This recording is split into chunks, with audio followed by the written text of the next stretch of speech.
All right. So, hi Dhara, how are you? Hi Dev, I'm doing great. How are you doing? I'm great. Thanks for asking. Dhara, first things first. The last time we were on the call, you told me that you have a tendency to make people triggered, right? You can trigger people. What do you mean? What I meant by that was I'm just open, and I don't have a lot of filters. I'm open, and I don't really think a lot before speaking. So that has backfired me in some points, but at least I'm honest. Okay. So that's what I mean, that I can trigger people, but those who understand me know that I'm honest and I'm open, and it's just out there. So filterless. All right. So what do you mean by people who understand me? Like, as in, how much time do you think a person must take or have to know you? It's not about how much time they need to know you. It's on their own capacity of how they understand human beings. Right. So if you have a good EQ and IQ, then you'll know that this person is just an open person. This person doesn't have filter. Or this person is closed. They think and speak diplomatically. So it's just on the opposite person. Right. Yeah. Right. It's great. And you mentioned that you have had troubles in the past because of this honesty, right? So what happened? There have been some troubles because of being honest. Like my own people, not liking what I say, and I think it's very okay. At least I'm honest about it. So that has happened. Yeah. Right. And professionally, does it impact you? Yes, so I didn't know how to be diplomatic and stuff like that, but you learn. It's a learning process. What do you mean by I don't know how to be diplomatic? Not about like I know how to be diplomatic, but you're learning. It's a learning process. Right. So when you come out of college and then you start working, you actually see the world once you're out of college, and you're out of your comfort zone, and then you meet people, and then you meet people, you speak to people, and then you understand, how to judge people, and maybe not everybody has the best interests for you when you're speaking or when you're revealing yourself. All right. Yes.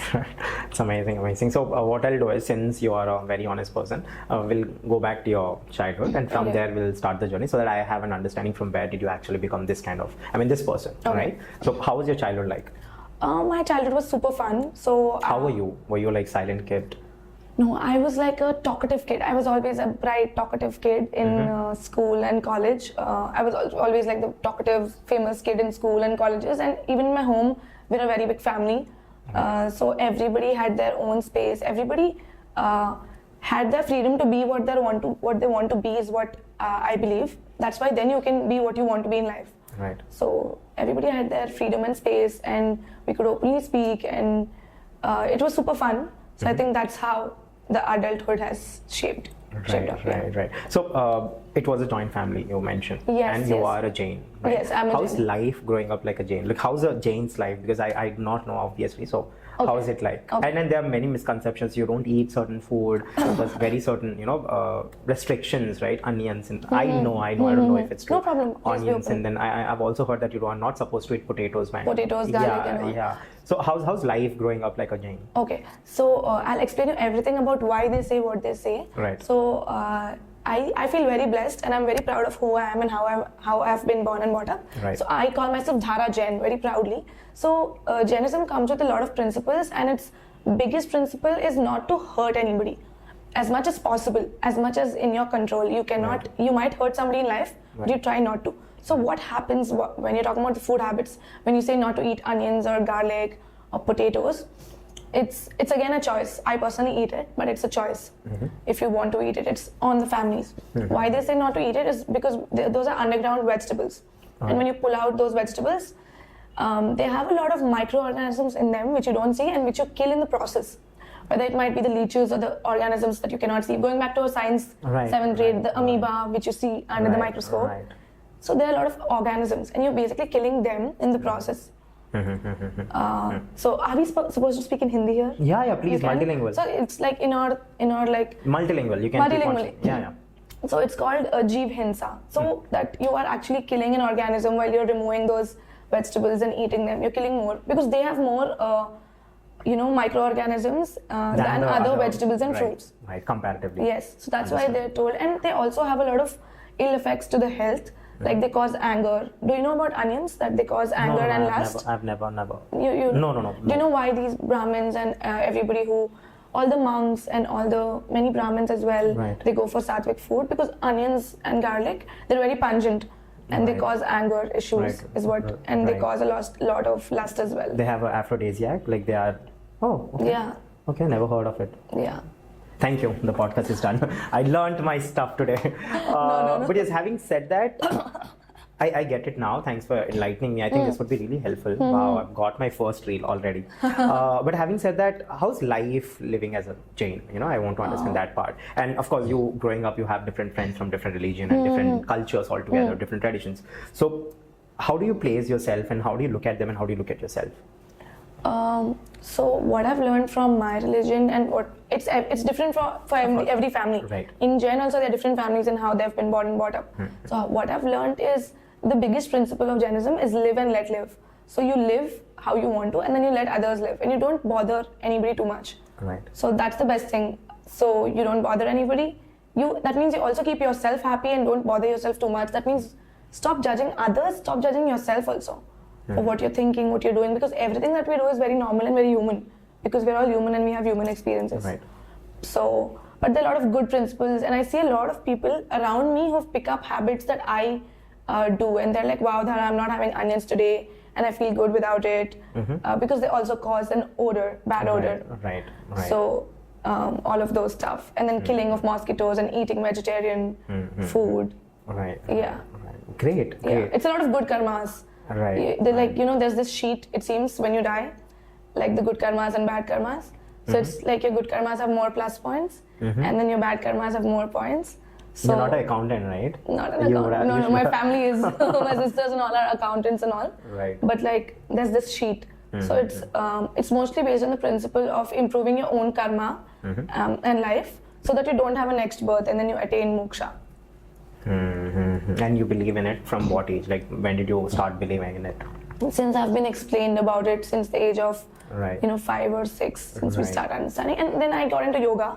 Yoga has the same principles, similar principles of attaining moksha. And do you believe in past lives? Do you believe in multiple lives? Not very much, but I think it might be true if there are many people and many scholars who have been written about it over the years, and there'll be lots of knowledge that's been transferred. So I believe in that in a sense that I don't believe it for myself, but I believe that it is true also to an extent. Yeah, not completely. There's somewhere in between. But you're in like in between. Yeah, between. So we believe like we have had multiple lives. So if we look at it, everything has soul is what is said. A flower also has soul. I also have a soul. Every living organism has a soul, and a dog has a soul, and a cow has a soul. Right. So, but the humans are in the highest form. We're the highly evolved beings, living beings. So the point is like not to hurt anybody as much as possible.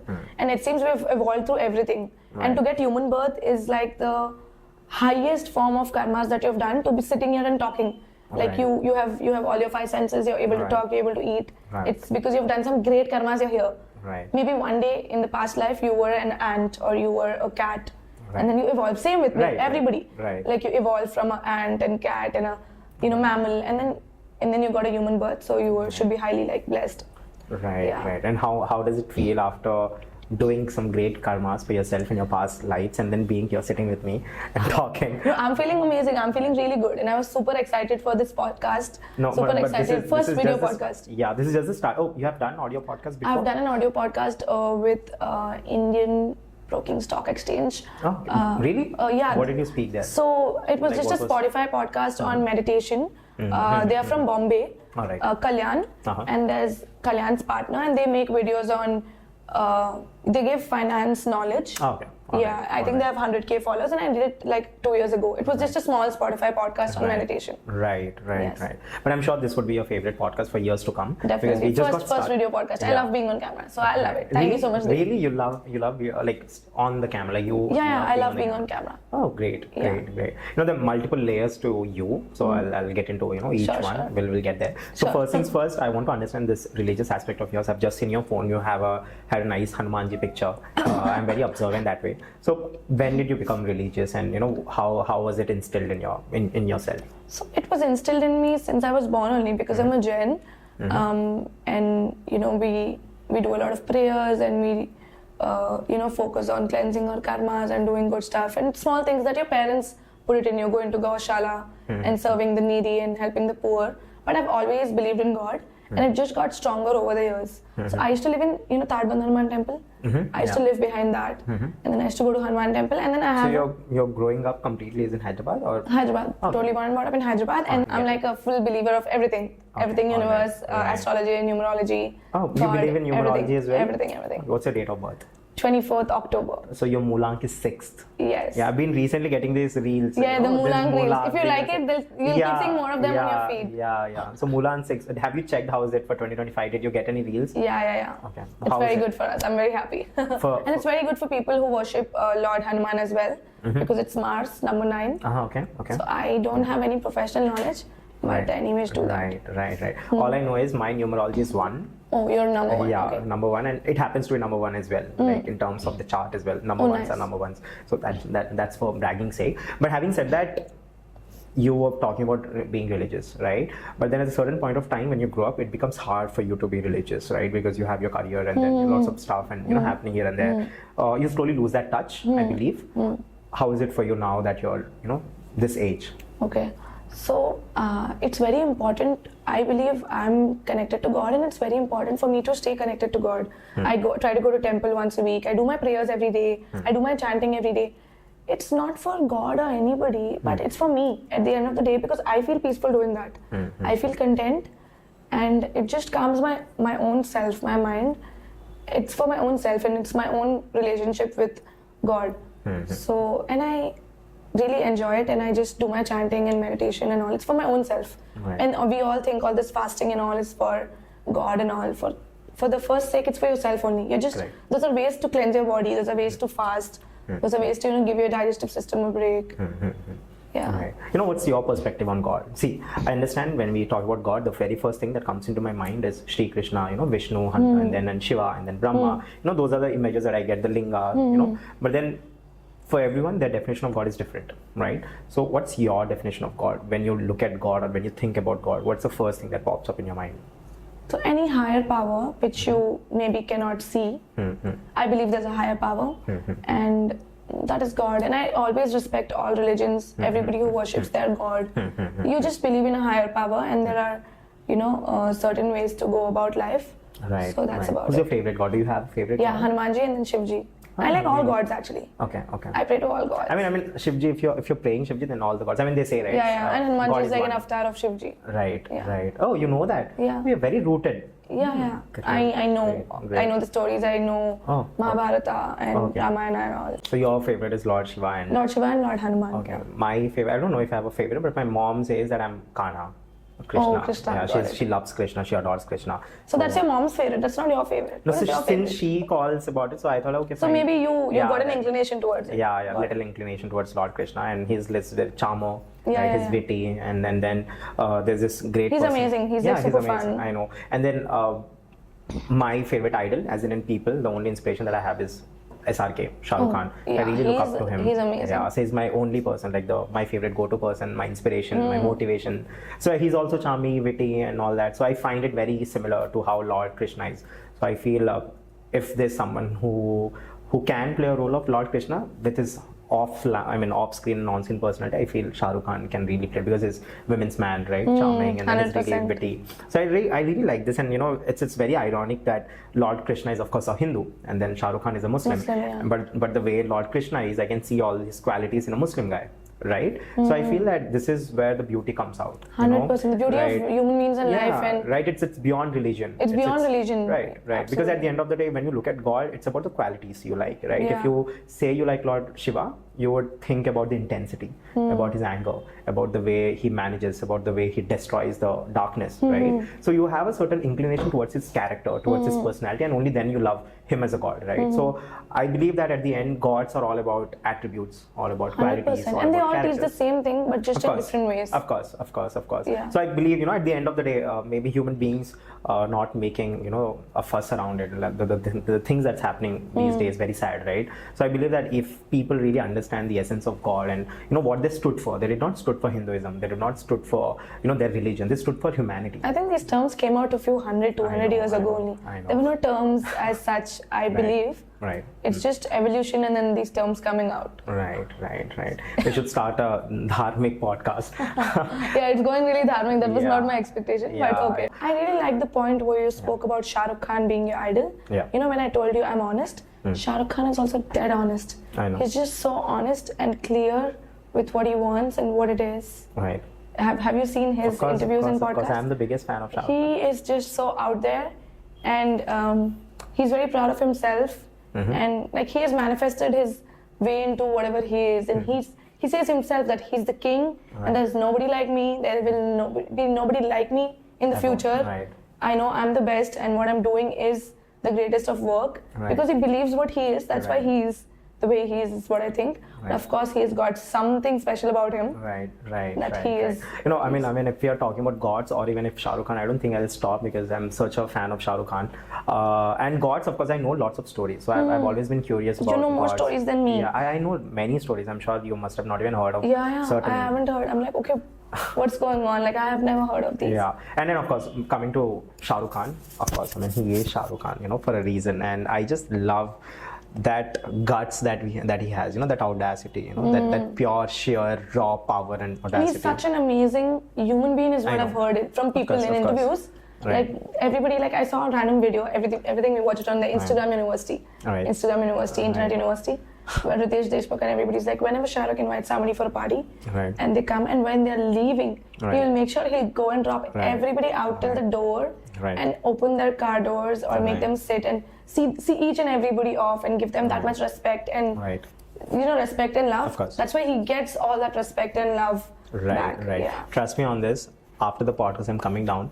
I'm not even kidding, and I do that with all of my guests. wow, I mean, amazing. when you have a certain idol, you try to bring the best out of you, 100%. I right? try to pick up the qualities what he's doing, dropping people till down. If you have called somebody being the host, Of course. that's amazing. So that's what I think everyone must have such idol. Yeah. And trust me, no better idol than Shah Rukh Khan, I'll tell you very honestly, I don't know. So the podcast, one of the main reasons of this podcast, and one day when people ask me, what do you want to do out of this podcast? So my mission is to have him seated in front of me for once at least, wow. and I'll be like this. Oh, that's like your goal. Yeah, that's like the ultimate. Maybe you goal. can just be like, this is the reason why I started the podcast. Maybe. Yeah. So I just want him to be on the podcast once, and after that I'll be wrapping it up. I'm like, ho gaya, khatam. Yeah, this was my goal and I've achieved it, and I'm like retiring from the podcasting. Oh wow. Yeah, no, I really like it. Happen soon.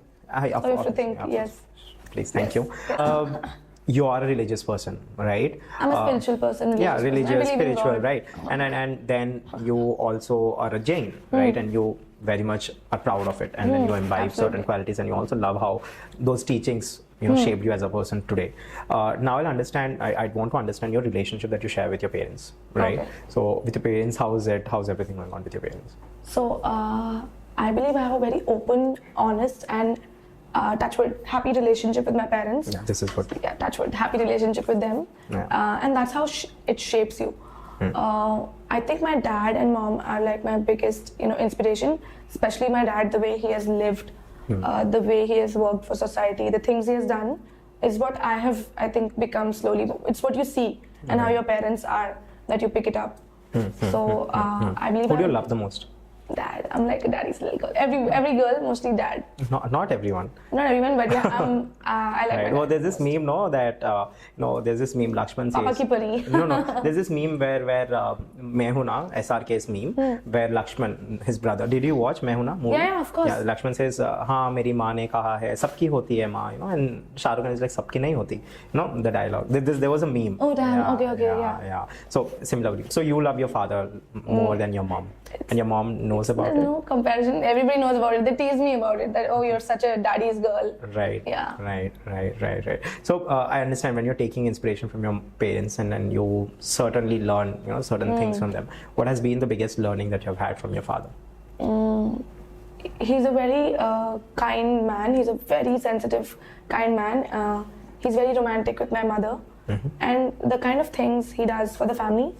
Being calm and patient. We're an all-women's house. We're 3 daughters. I'm the eldest, and there are 2 more daughters. Really? Yeah. Oh, okay. And so there are 4 women and 1 man in the house. We still live in a joint family, and then we slowly the family, They moved family's out? really big, they start moving out. Okay. So he does a lot for the family, is what I can say. And then he's very calm also. I think that's how he handles all of the women in home. He just tries to stay calm. Right. And because we all have a lot of things to ask and a lot of things to say, but he's a very considerate and understanding person, and he lets you be. Like I told him, the live and let principle. Right. He'll let you be. He'll be like, okay, it's their life, and then he always says that you are a different soul, I'm a different soul.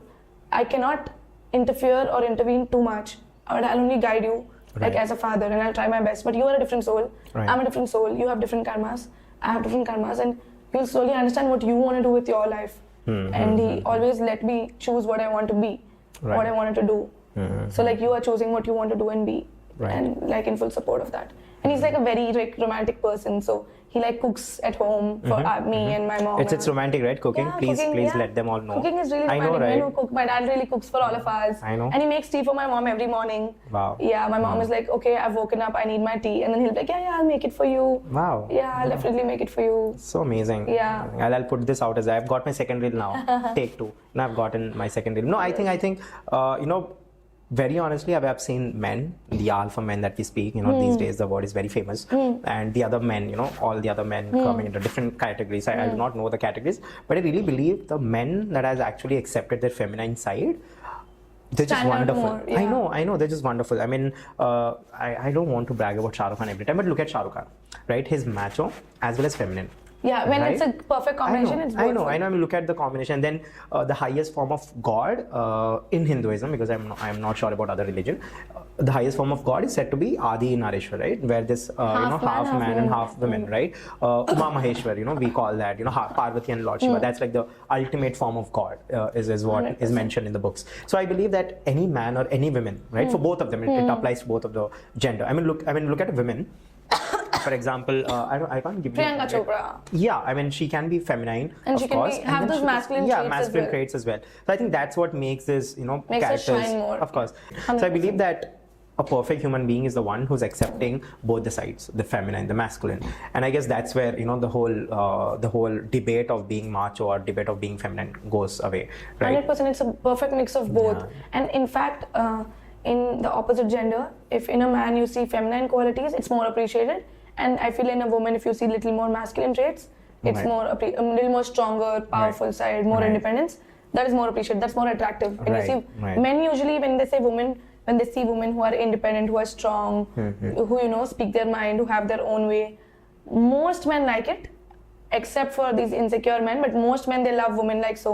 They're Right, independent. They have their own right, voice. They have right. their opinions, Right, and they know what they want in life. Right. Same with women like men with these softer feminine qualities, and they see you do these small things. Right. That's what life Of course. yeah. Of course. I was having this conversation with one of my friends. Okay. I don't remember when, but very recently. And we were having a conversation. She asked me, because I've never been in a relationship before. So she asked me, what kind of women do you like, right? And I told her I want someone who's extremely kind, right? And at the same time, who doesn't want me to always be around to protect herself.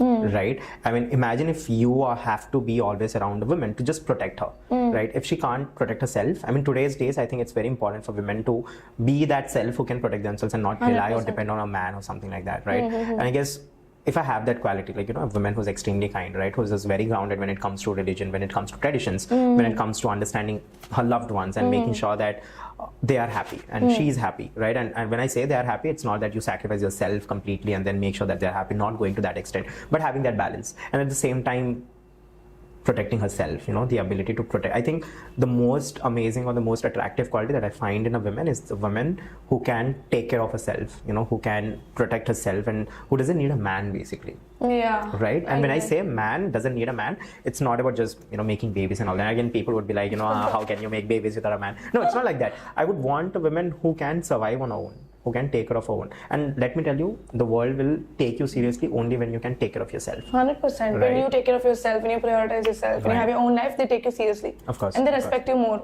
Right. That, okay, you can't mess with her and she has work and she's busy. Right. And I'm sure you're one of them. Like, Yeah, yeah, you 100%. can't mess with me kind of thing. The Yeah, way you yeah. just told me, you can't mess with her, I just understood. So you tell me, over the years, you have been a woman, a girl, and how's life like as a girl? So, to be very honest, okay, everybody needs to hear this. I think Rajshri will also agree to this. Life as a woman, okay, is beautiful. Okay, I love being a woman. Life as a woman is tough, and life as a working woman is even more tough. There are so many ways and reasons. I can go on explaining them. And women of any field, anywhere, if they're working, whether they're working in a restaurant, whether they're on the highest of platforms working as a celebrity, they have more work, they have more eyes on them. Or even if you're working in a small store as a receptionist, life of a woman is tough, and life of a working woman is even more tough. We face so many battles every day, in and around our house, with people, the society. Of course, you try to overcome all of them. And then we have our own phases. The women's 4 phases, like like men run on one phase. We have like 4 hormonal cycles changing up and out, and then we still deal with that and deal with life. Right. Yeah. Right. I get it. Yeah. Now since you are a businesswoman, if I can call you, because you've come out of your corporate life, I'll talk about it. But before that, as a businesswoman, what are your challenges that you face, on day-to-day basis? So I'm still channelizing myself into, independently doing more work as a businesswoman. That's in the future. But I think the biggest challenge for any business is making a community and finding clients. Finding clients is one thing, keeping the clients. Right. Or still getting the new clients. I think that's the thing with every business. Just like falling in love is easy, but maintaining and keeping that love is the challenge, no? Right. Same with clients. So I want to come up with something more sustainable. I'm like in a service-based business now, where I provide healthcare services, or whether it's yoga classes, yoga sessions, or wellness sessions, and I do it with different brands or corporates. But I want to expand it into different fields. That's my vision. Okay. But service-based industry is always on the rise, but it also comes with its nooks that if you are not present for that moment, then you don't get paid for that particular session. I mean, India is a very volatile market. If not you, someone else. I mean, I think that's the competition. Of course. But I think getting into a product-based thing is more beneficial. It's like you can make money when you sleep. So I don't have to wake up. For example, I have to take a session for Microsoft, wellness session, and I have to wake up and be there and take a 2-hour session. Right. And I have to be present. That's very good. But if I cannot make it, then my work doesn't happen. But if I have a product, for example, I have a wellness product that can go about, and I can sleep, I can travel, and that can still keep moving. Right. That can still keep making business. Right. And what I really want is also going out, the wellness bit, and people are using good stuff. Right. Impacting someone's health in a positive way, life in a positive way. Right. So that's my agenda to slowly get into some sort of product. Understood.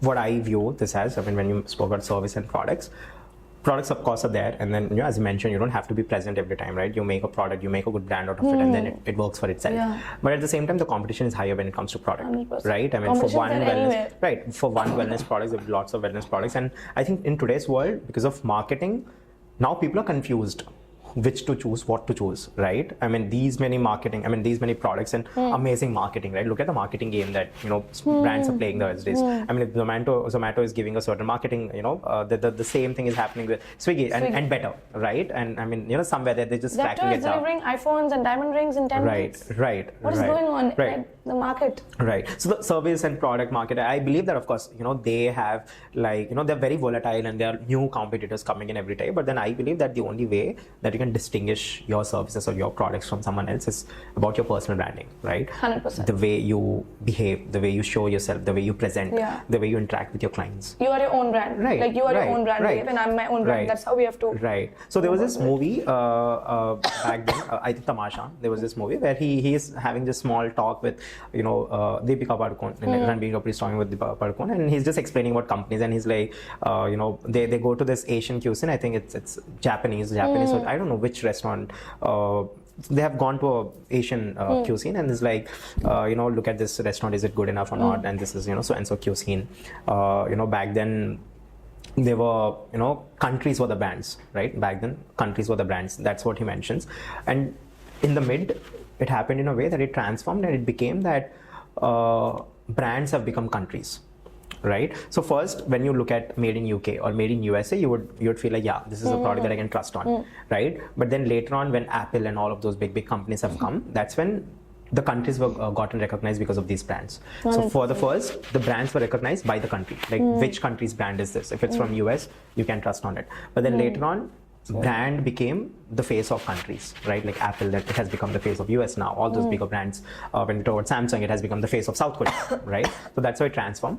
But today, if we speak, people are the brands. Right? 100%. It's about Dipinder Goyal, who's representing Zomato.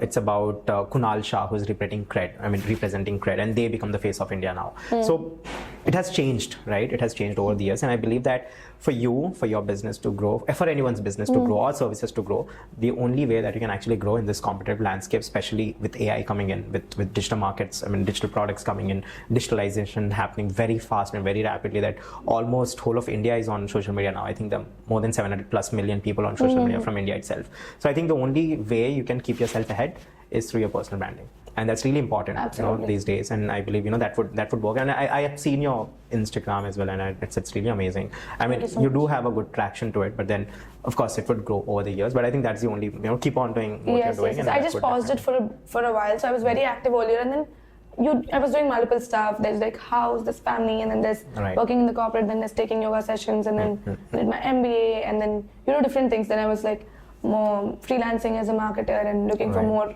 ways to grow and learn. I'm always on the lookout to learn more, grow more, learn new things, do something different. So, back then I still remember there used to be this debate competitions, right? And there were always these debates about what do you look, how do you look at social media, right? Is it a boon or a curse? This was like the famous topic back then when Facebook has just taken over, and there were lots of debates. Whenever there were such kind of debates, whenever you go for the against side, the major problem would be about privacy, right? They were like, what if your privacy isn't, considered, and then you're out there, and then there are lots of data and your information that's out there and all that. This is one of the problems for against, right?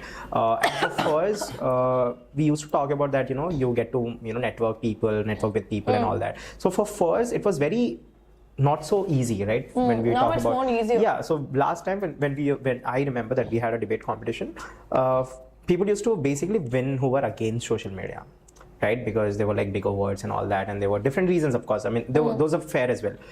But when we used to talk about boons, it never occurred to us back then, let's say 10 years down the line, it never occurred to us that there can be people who can start earning from social media. 100%. And it's a full-time job now. Yeah. They're providing for their families, they're changing their family stories. People who couldn't earn. There's so many makeup artists, there's so many women creators. They have posted their own transformation stories of starting with a 1 BHK and a mom's house help. Right. Or stories like that. And then she changed her whole life and her mom's life and her whole life by, choosing to make videos on the internet. It's such a commendable job. I know. I think everything should be taken positively in life. Even if anything bad happens, you have to take it positively. That's the way to live, or else you cannot move forward. So we should take the positive out of it. There will be negatives too. You just keep it to the side and look at the positive and look at the good things you can do. Right. Yeah. No, that's really amazing perspective. But yes, having said that, now that you are the elder of your family when it comes to children, right? You're the elder sister, and then you have other two sisters, right? Yes. Yeah. So I want to understand, how does that work? How's being the elder sister like? Because I have an elder sister myself, and I just rob her.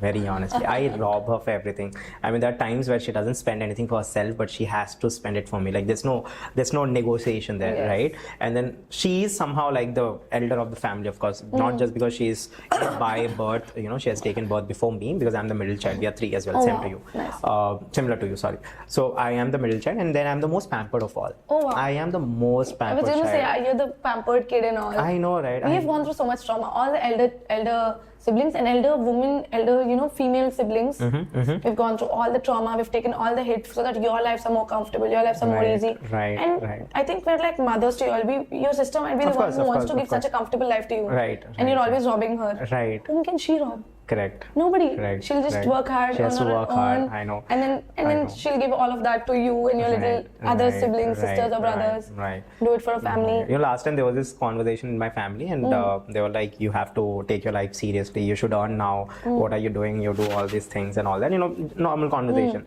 Like, no, I'm not going to earn as long as my sister is earning.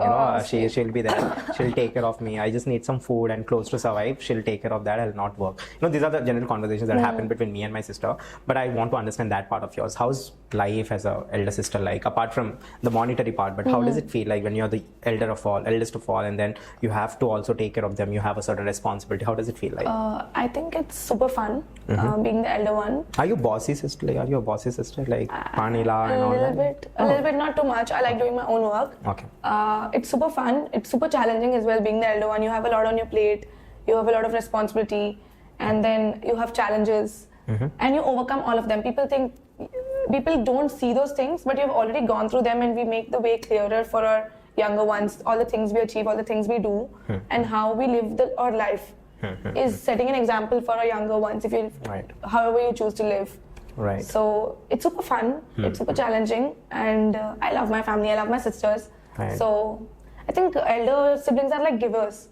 Because they've just become like that. Right. So I'm a giver, I like giving, I like, monetarily, I just transfer money to my sister, take this, take that, and it's super fun and I like it. It's just you become like that. And then you have a lot of empathy, I think. As elder siblings have more empathy. You understand, right? Yeah, I mean, I've also gone through the same. Compassion, empathy. Right. And you're like, oh no, they're the little ones. And you're more compassion. I'm very glad I'm the elder one. Because I have more better qualities, no? Really? Yeah. What do you mean? Yeah, better qualities, good qualities to live a more happier life. I'm more empathetic. Okay. I'm more compassionate. Maybe I'm more strong, also more understanding. Yeah. All these qualities will help me only in life, more than anybody else. Yeah, I might be more little bossy, more demanding, little more dominating. Those qualities will also help me. So I have to just look at it positively. Right. Can you just please look at the camera and tell my sister that please take care of me? Yeah, please. Please take care of your brother Dev, but please take care of yourself too. It's very important. You can't pour from an empty cup, okay? What's your perspective of life, right? Because you have lived for whatever reasons. I don't want to. You're 16, I'm sure. So how many ever years you have lived so gracefully? I want to understand what's your perspective on that. What do you think life is all about? Life is beautiful. Life is really beautiful. You should make the best and most out of it, and try to take everything positively. Enjoy life to the fullest. That's what I always try to do. We all have our shares of ups and downs. I've had a lot of them, but you have to grow out of it and see life in a positive sense. And like you mentioned, Reena Hindu Chamam earlier, so she's my inspiration. She's like my mentor. She's a very big yoga icon and teacher and wellness instructor, and I learned from her, and I joined her NGO last year, and we got connected then. She told me one thing, and I think I'm gonna keep taking it. She's such a positive person. She's like a ray of like sunshine, and she told me this, that whatever happens in life, she calls me her soul mom. Like I call her my third mom. I have like two moms, like my mom and my aunt, and she told me that whatever happens in life, you have to never regret it and make the best out of it. And wherever you are, with whomever you are, or however you are, whether you're alone, whether you're with somebody, never regret it and be happy and make the best out of it, because your happiness is the most important thing. Right. Yeah. Now that we have spoken about all of these things, there's this one important question that I asked my guests, and it's again, since we talked about the important aspects of life, one of the most important aspects of life, I believe, no, not just one. I believe that two important aspects of life. So life, there's love, and then there's loss. Right? Loss as in losing your loved ones. Love when you find your loved ones or you already love your loved ones. And then life, this is what I believe. Life is equals to love plus loss. This is what I believe. So for you, I want to understand, how has love been to you? Was it sparing? Was it good? Was it bad? How was your experience in love, and what's your definition of love? My definition of love is, I believe love should be unconditional. It shouldn't be like, I think that also comes from, the belief and the thought or the upbringing of being an elder sibling. Love has to be unconditional. It's not that you love me and then I'll love you back, and you did this for me and I'll do this for you. No, it's when you love somebody, you love them with all your heart. And even if they did not do something for you, you still want to do it for them, because you want to do it out of your heart. Right. Yeah. I mean, there will be give and take a little bit here and there, but I think true love has to be unconditional. Right. Yeah. Wow. Right. But at the same time, I also feel love should be conditional. A little bit. Yeah. That will come up when you have like a defined relationship, then you have expectations. Yeah. And then that's all those things. I mean, that should be there. I think love once happen, like if it's both of them and both of them in a relationship, I think that's when you have to be selfish. You have to have conditions. You have to have your boundaries. I think if that's not there, then I mean, it wouldn't last, right? If you don't have your boundaries, or even if it lasts, then you wouldn't have love anymore, right? So it's very important for you to also have conditions when you're in love, when both of you are in love. I'm talking predominantly about any relationship. It's not just a romantic relationship. Even if it's with your father, the relationship that you share, or with your mother, or with your sister, or with your romantic partner. I think once you both are in a relationship and you're committed to each other, I think you both must have certain conditions. Which the other person shouldn't cross or shouldn't. 100% boundaries are very important. Yeah, I mean, you can't love a person if they're not respecting you, right? Let's say you and your romantic partner, you both are in a relationship, and you say love is conditional. But if you don't have this condition of them not respecting you, then I don't think you'll ever be in a healthy relationship. You are right. That is where you are actually right, where respect is very important, respect and love both. And if you don't get it, then you wouldn't want to be in that place. You would want to distance yourself, and you would be like, if I don't get the respect, I might as well stay away. Correct. I might still like you or love you. I think, do you know this concept that you can love a person from distance? Of course. You really like somebody or love somebody, but they don't love you and respect you, and they keep hurting you. Right. So you stay away. Right. But you always have a corner for them in your heart, and you love them from a distance. Right. And you wish them best, and you love them, but you can be like, we cannot be together for whatsoever reason. Of course. But I still love you, and I wish you the best, and all the very best. But maybe, this won't. Right. Because see, I have this very great, for myself, I've learned it out myself after all these years. I believe that respect can exist without love, but love can never exist without respect, right? I mean, let's say we are just, I'm a podcast host, you're my guest. There is lots of respect, right? We are not in a relationship, right? It's not like I love you and you love me, right? There is respect without love, and we still exist, and it's very harmonious, right? But in love, let's say, if both of them are in love and we really love each other, but then I don't respect you or you don't respect me, love cannot survive. Absolutely. Right? So there can be respect without love, but can never be a love without respect. So this is something I believe, and I keep that, onto my highest of grounds. So no matter whichever girl I love or I'll be with or I'll marry, the very first thing would be respect. Respect that I have to give you, and the same way you have to give me as well. Absolutely. So that's like the first and foremost quality. Cool. So since we have spoken about it, and I want to understand more about it, I want to understand what are the 3 qualities that you look in your romantic partner. Okay. Respect. He has to respect me. And do you know this concept that the man has to be more in love with the woman than the woman? Really? Yeah, I believe in that. I believe in that. A man has to always do more. Okay. I've had so many crazy arguments on this with my friends. If you are a Shah Rukh Khan fan, then I'm sure. Yeah, because he does a lot more. So the concept that first is respect, second is the man has to always do more is what I feel. Because a woman naturally does it. She already leaves her house and does so many things. So the man has to put it something extra. Yeah, the man has to put more efforts. Understood. Respect. And the third quality that I'm looking for in a partner, I haven't thought so much. Really? Nobody asked me this question, so okay. I'm just thinking. Think about it. We have time. Of, being a calm person, whatever the situation is. Patience. Patience and calm, and not like... Not aggressive. Not shouting. Even if whatever the situation may be, handling it calmly. Okay. And letting the person be. You should love somebody and accept them for who they are. Right. And not troubling them too much, like the live and let live concept. If you want to change slowly, you would, once you've come together as a partner, you'll start changing few things. This is not good, that's not good. This is don't speak this way, don't do that. You cannot change the person. Okay, because you really like them for what they were, so let them be. And let them live, and just let them be. Give them the space to be themselves. Right. And then you can also be yourself, and then you come together, and you will be a whole and a happy, compatible relationship. Yeah. Right. Perfect. How does Dhaara Jain deals with the lows? Lows. God. I believe in God a lot. I love going to temples. I do my chanting. I go to temples. It's such a positive energy. And that helps. I talk to a really good friend or a family member. Who's your go-to person? When you're low, not when you're happy, but when you're low, who's your go-to person?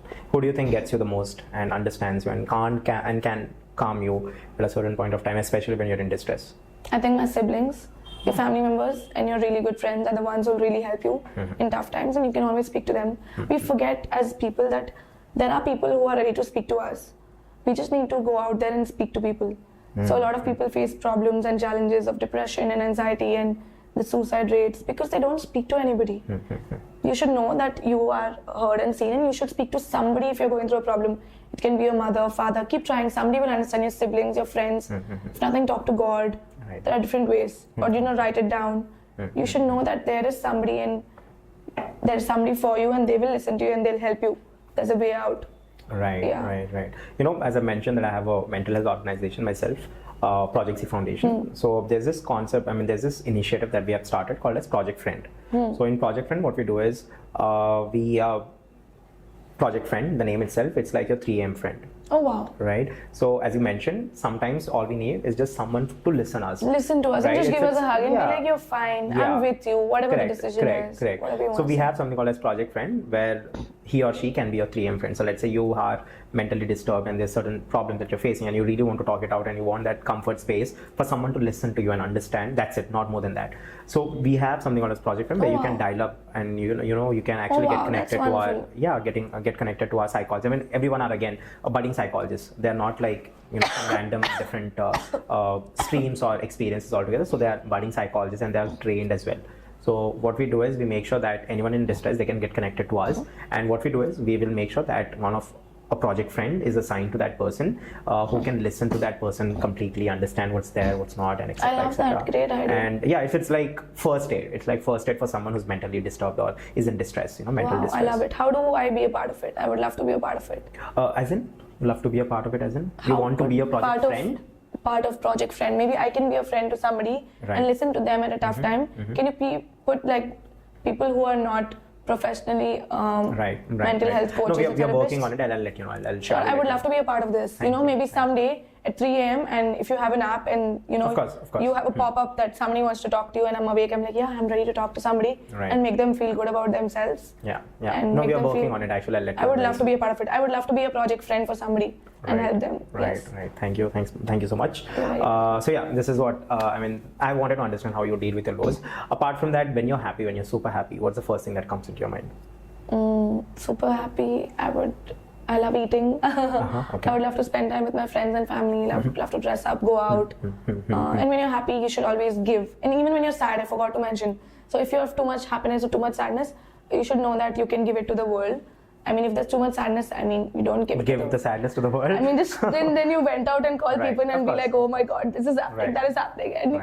But just do something good. Like that's why I became a part of an NGO. When you do good things, you realize what is happening out there in the world. Once you step out of your comfort zone, we are working towards women's education and people are struggling to even get their college fees, school fees paid. Right. And they're from different backgrounds and we have our own set of problems here. There are people who are handicapped and they want to study.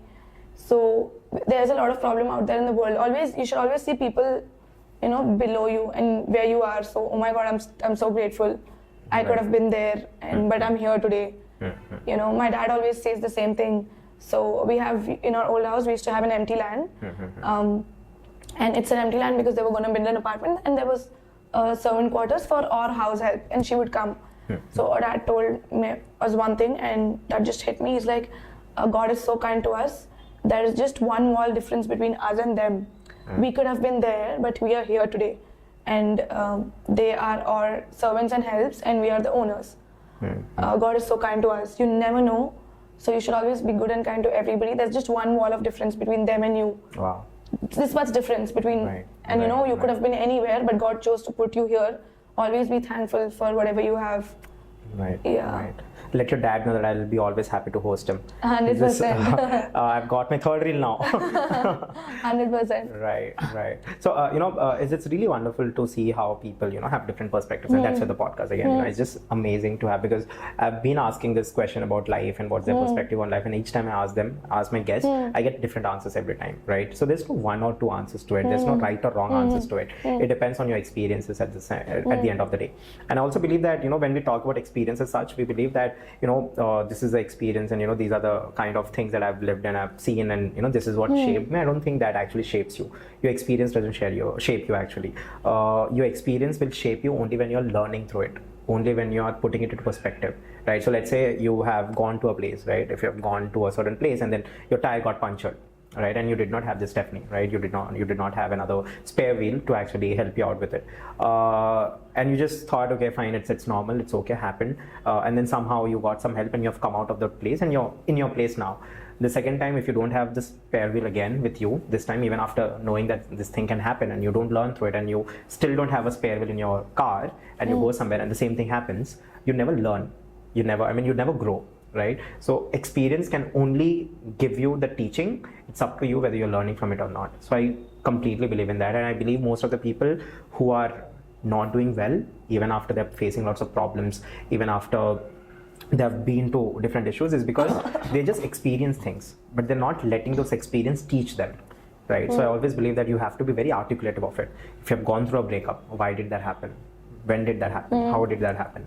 Is there something for you to learn from it? Is there something for others to learn from it? What can I learn from it? If you don't sit with your experiences, understand, break it down into different pieces and put into perspective, you can never learn. So I believe that it's not your experiences that's actually shaping you. It's based on what learnings you're taking from those experiences. Absolutely. That makes you a better person. And but having said that, I want to understand your professional life now, right? We've spoken a lot about personal life. Professionally, when did you start your profession, as in like proper working, and then how did you become the person you are today professionally? Okay. So I started with my first proper internship in college. I was in St. Mary's. So I started my internship in Amazon. So it was a super fun. Oh, you're from St. Mary's, Yusufgura? Yes, St. Mary's, Yusufgura. I was about to join that college. Okay. It was very near to my place, but I did not join because it was very near. Oh, damn. If not, I would have known you as my senior. Yeah, but I would not go to college anyways. Right. And you would also not come to college. Right. No, you were like bunking and all that? Yeah, oh, so great. at my time there was no attendance issue in semester system. Yeah. Semester system started now. Yeah. So there was once a year exams and all, and after I passed out, all that started. So I would not really go to college. Right. You would have been my like senior, super senior or something. I used to live really far from Yusuf, but I still do live far. Okay. So it was a challenge, and you had a closed gate system and stuff like that. Yeah. But it was fun. I'm sure it was fun. It was fun. College life is super fun. Yeah, I've heard so many stories from St. Mary's, like, Yeah. amazing. So college was super fun. I just wished I would have gone a little more to college, just that I live far. So that's a challenge. Right. So I started with my internship at Amazon. It was super fun. It was like a 5 to 10 shift. We worked at customer service associates for UK, and then first job was talking to clients from UK, customers from UK, and it was super fun office environment. That's when I started working at 18, 19. It was a part-time job, but that taught me a lot. It was super fun. Then I went on to do my MBA after my bachelor's. Then I actually became a yoga instructor. And after that, I went on to do my MBA. Then I started teaching yoga on the side because I'm passionate about it. And then I did my MBA, and then COVID happened, and then I worked in corporate. I was in Bangalore. I was working there for a bit, came back. COVID phase 2 happened, then I worked for another corporate company here. COVID, another phase of COVID. But I kept teaching yoga on the side, and then I worked at another. Then I when worked did as you learn yoga? Like when in did you... 2018, I became a yoga instructor, and I've been teaching for 6 years now. Okay. On and off for 6 years. Why did you learn yoga? So yoga has helped me during my rough patches in life. Okay. So when I was dealing with something personally, you know, everybody has a certain rough patch in life, and I was dealing with that. Yoga really helped. I used to like not go to college. I used to do my practice, and I would feel really good, and I would love, meditating, practicing yoga. And I just thought I should go on for a teacher training. I don't know if I can teach. I didn't know if I had the confidence to teach, but I'll just become a better, practitioner. And then I went on, and then I took a few classes, and then people started liking the way I teach. And then I got confidence. That's why they say, you have to try it. So sometimes you don't believe your own self. You feel like you cannot do something, but when you actually do it and you keep doing it, you're getting better at it, and you're so good at it. Like when you started the podcast, Dave, you might have had your doubts. Can I do it? Is it a good thing? Everybody's doing podcasts nowadays, but you did it.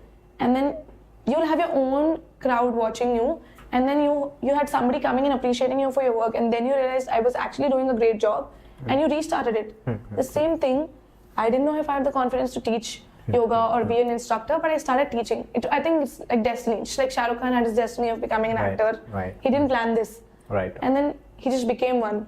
So I started teaching, and people really appreciated me, and I got confidence that I'm actually doing a good job, and I can actually be a good teacher.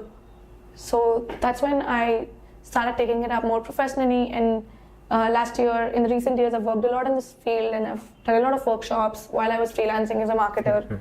So that has been my professional life. I've worked in different fields. I've worked in the corporate, I've worked for startups, I've worked during COVID, I've worked as a freelance yoga instructor, I've worked as a full-time yoga instructor. Right. And now I'm still open. I'm still curious in world and life to try new things. I have different interests. I want to try different fields. I want to learn more. I want to work more. I love working. And I always have this like fire. I want to do something more. And it's super fun, no? I used to doubt myself. Like everybody has doubts. But somebody told me a person changes 7 careers in their whole lifetime. And it's okay to do so. Really? Who told you this? One of my old friends told me. Okay. It's 7 career streams can be. Do you think Elon Musk just has one career? No. Do you think Shah Rukh Khan just has one career? There's one predominant career, but you can always do multiple things. Now everybody's doing multiple things. You can always do it. It expands your knowledge, your growth. So it's super fun as well. Right. So I'm now also open to trying. I'm exploring and I want to do more work. And I want to grow more in my career perspective and learn new things. You know, how's life as a yoga instructor?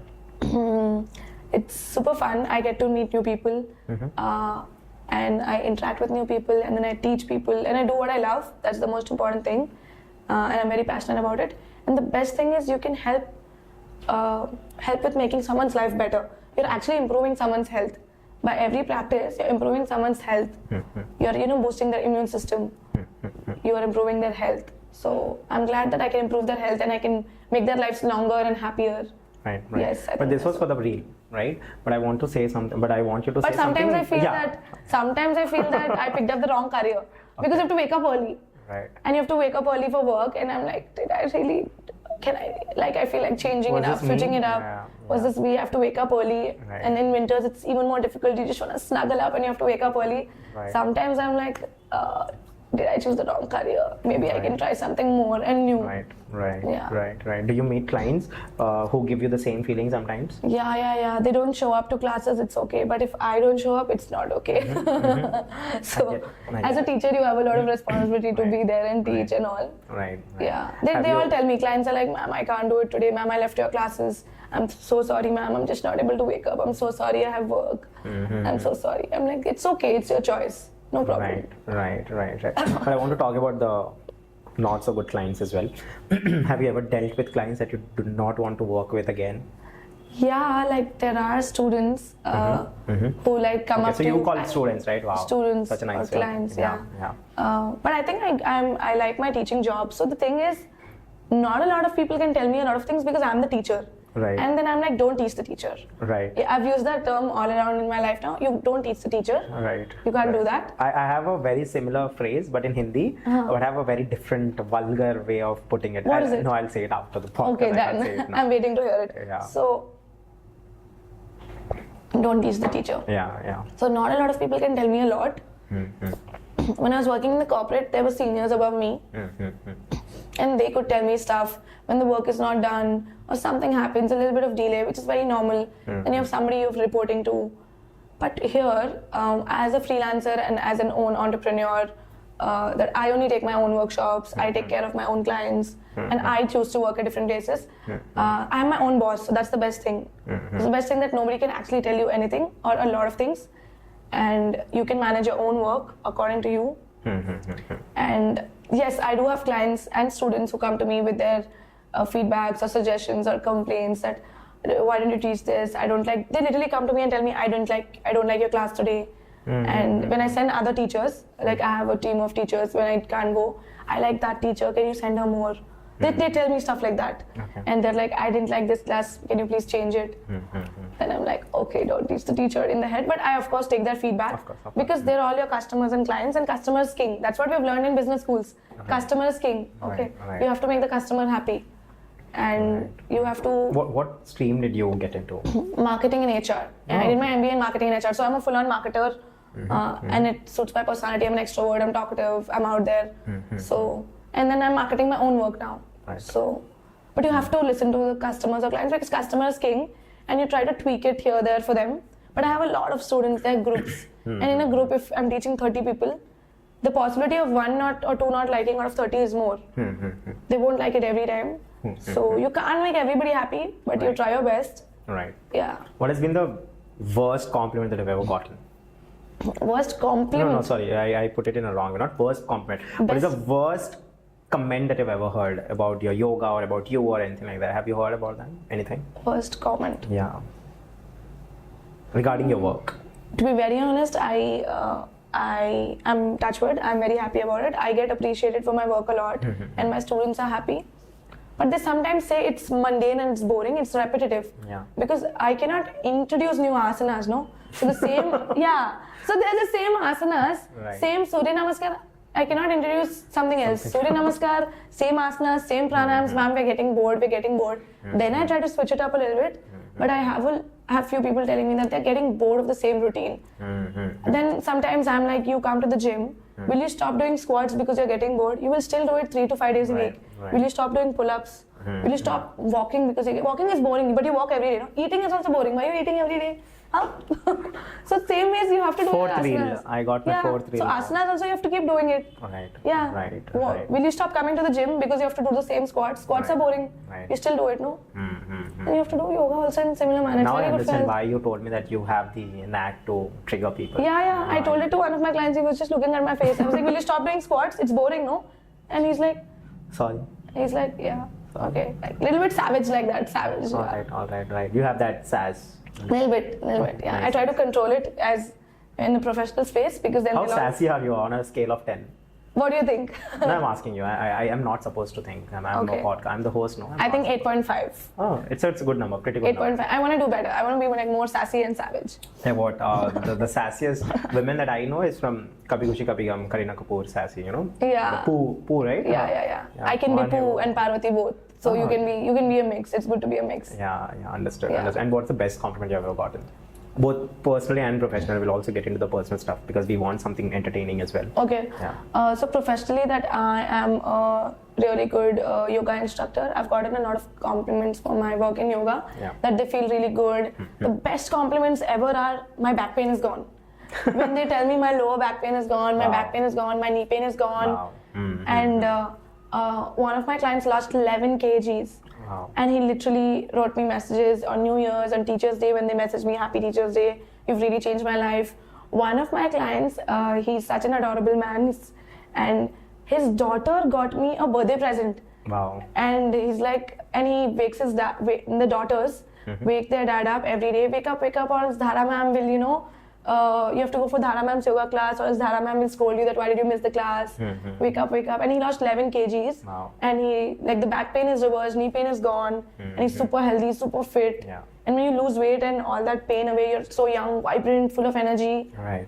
So I love that. Right. And then he got me gift for my birthday this year. Right. I was like, wow. Right. We'll cut it. We'll cut this part. We'll put it out there. I'm sure you'll get more clients now. Done. We got reel 5. I'm just counting how many reels do I get. I'll give you the best pickup line. I've got some funniest pickup lines, okay? Okay. I'll tell you a pickup line. This is going to be very interesting.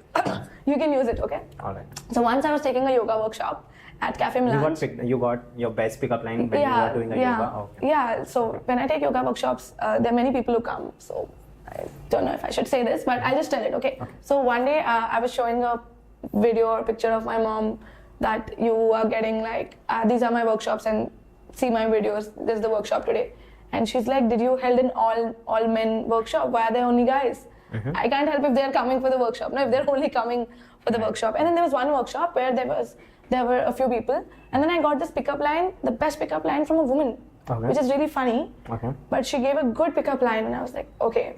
So when I take a yoga workshop, I do an icebreaker, and when we sit down to eat, I'm like, tell me 3 things: your name, your favorite color, and your goal for next year. And she told me her name, and when I asked her favorite color, I won't reveal her name, and that girl shocked me. And then I was wearing a sports set, green color set, and she's like, so what's your favorite color? She's like, and she looked at me and she's like, what if I tell you that my favorite color is you? I was like, okay. Yeah. So I was just, I paused for a moment. Did she really say that? Then I'm like, okay. Then I'm like, thank you so much. Thank you for the compliment. Right. Yeah. I was like, okay, thank you so much. That was the best pickup line. Like, no man also gave me such a good pickup line. Are you also shocked with that pickup line? You're just soaking it all in. Yeah, I have this imaginary setup now. I'm just imagining Yeah, you and then standing she's like, and then. yeah, and then she's a very beautiful, tall, dusky woman. She's super fit. And then she told me that, and I'm like, okay, thank you. Thank you. And then I went in the mirror, wow, thank you, good job. Right. And I was like, okay, fine. Right. Yeah. Right. I would have expected a man, but then it's women. Great. Yeah. Great. I'm grateful that women are also coming to that level. Nice. Good. Creative levels and all that. But yes, what has been the best pickup line from a man? From a man.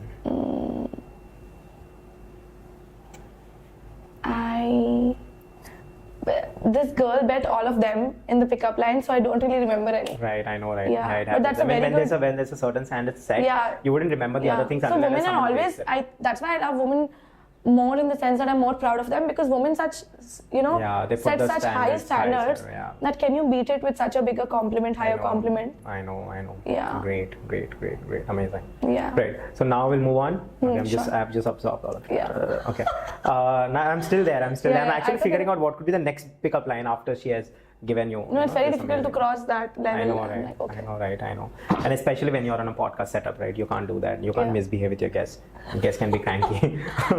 Let's move on to the next aspect of it. Yeah. But I gave you a good idea for a pickup line later on. You should thank me. Yeah, I'm not. Thank you. You're Yeah, but now since you have spoken about all of these things, there's this last question that I want to ask before wrapping up the podcast. What are your dreams from here on? What is in for Dhaara Jain's for life from here on? Okay, so I'm super excited about life. I have a lot of goals for the upcoming years. I want to see myself in a better position from wherever I am today, professionally, personally, financially, emotionally. I want to get better in every way. I have a dream of buying my own land, if that counts. Like, I'm done with so much shopping. I want to buy my own land and then, real estate, get into like crazy real estate one day and doing like greater stuff.